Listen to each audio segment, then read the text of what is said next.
شما شهر دوشنبه دوست می‌دارید؟ بله. همین روزهای واقعه‌های وزین و دشوار در دلتان خواهش پیدا نشد که از همین شهر برآمده به یگانه یک ذره من از دوشنبه بیرون نرفته.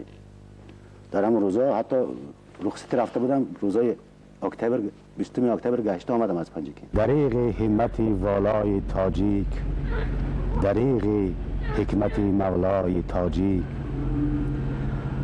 اگر صد جامه ناموس هم دوخت، نیامد راست بر بالای تاجیک.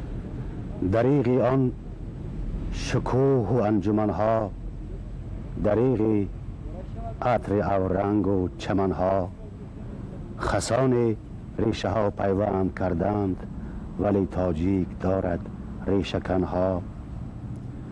الا ای خلق من گیتی فروزی، بسوزی تا که بیهوده نسوزی. نبینم کاش در پهنای عالم عقابانت شده گنجیشک روزی. از آن گنج و از آن مخزن دریغا، از آن سرو و از آن گلشن دریغا. زمانی بوده گردون سواره، کنون گردونه برگردن دریغا. دریغا چی دعای بد رسیدت، که از دار قضا وحشت رسیدت. تو دولت خواستی لت خوردی و لت، تو وحدت خواستی وحشت رسیدت.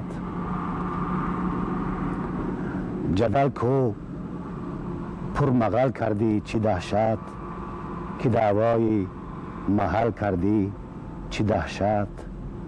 زمانی پرغزل کردی جهان را، کنونش پرمغل کردی چی دهشت.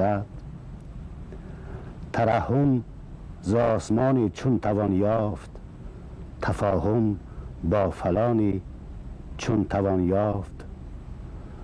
دو تاجیک چون زبانی هم نفهمند، زبانی با جهانی چون توان یافت. چه روزت آمده از قسمت ای جان، نه میداری به کف نه ره به میدان. قیامت نامده اندر جهان، لیک قیامش آمده در تاجیکستان.